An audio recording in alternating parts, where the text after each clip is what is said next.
PrintingSource.com here, guys, and I'm taking a look today at the Seiko Ananta Spring Drive GMT watch. I think I reviewed on my blog the spring drive watches, or at least I talked about them a few years back, and I wasn't too impressed with them because I was kind of stuck on the whole fully mechanical thing back then, and I was quite attached to the Swiss and German watches. In fact, I was actually quite attached to Swiss watches only. But now, having been exposed to a lot more watches and having my taste adjusted over the times, I've learned to appreciate the Japanese watches, especially the spring drive watches from Seiko. And considering that all Seiko watches are in-house watches, it's quite impressive. And we sometimes look at Swiss watches and we make a big deal about them having in-house movements, and we neglect to mention the fact that all Seiko watches are in-house, which is quite impressive, actually. So this one here has the 5R66 spring drive movement in it, and that's the spring drive movement with the GMT complication. As you can see, the movement's quite impressive.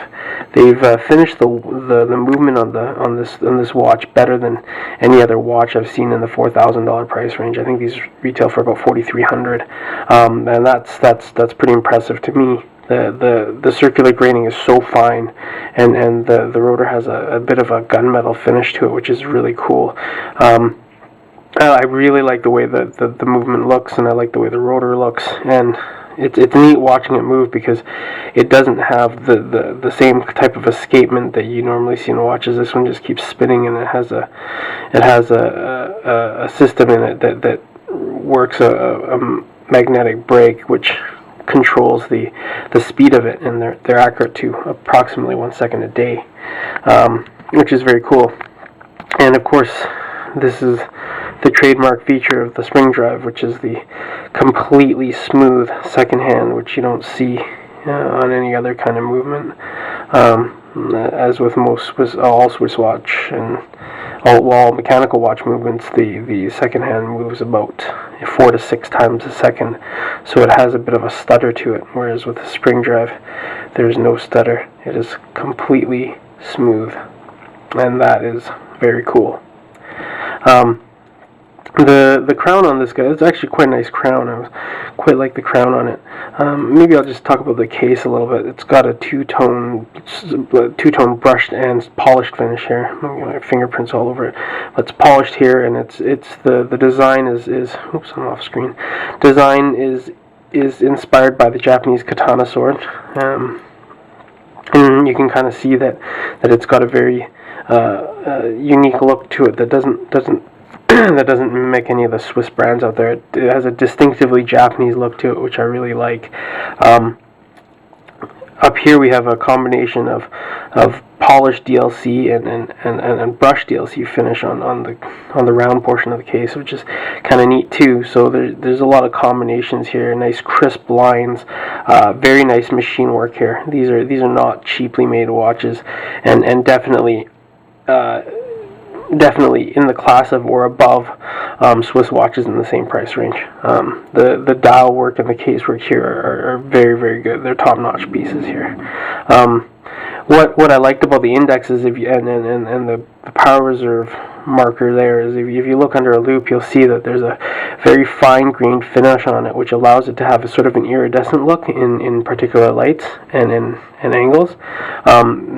Just everything about the dial is done so well. It's really a really nice watch, really impressive. And even the lume dots and the lume on the hands is actually really bright, which is another Seiko sort of trademark that they've carried on to this one here. The size of the watch is, I believe, at 46 millimeters is what it's listed at. It wears like 46 millimeters, I would say. It wears quite large. It's quite large on the lugs. It does look pretty cool. I really enjoy wearing the watch. This is the kind of watch you get for yourself, because most people looking at a Seiko aren't going to be impressed by it. Only those that know, right? So I really like the Seiko. The strap is not the best. I mean, Seiko is never. I mean, their Grand Seikos are really impressive in their bracelets, but the other watches have never been too impressive, to me at least, in the bracelets. But I mean, it's perfectly acceptable as far as I'm concerned. I'm more into the watch itself in this case, in the movement. The GMT feature is similar to the Rolexes and excuse me, Panerai GMT watches that have the main hand being able to be adjusted. So you adjust the main hand in order to adjust the date. As you can see, the date switches over here, and to go backwards, you can just turn backwards, and the date will switch back, and that's how the time and date are adjusted. Which is it's actually a good thing. You can hand unwind, of course.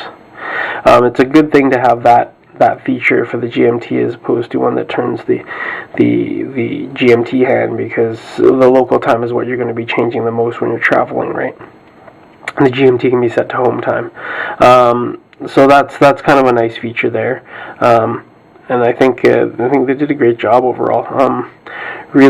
Really impressed with this watch, and I'm actually very excited to have it. And one of the few watches I've actually been most impressed with since I've received it in quite a long time now. So hope you guys enjoyed the review, and have a good one.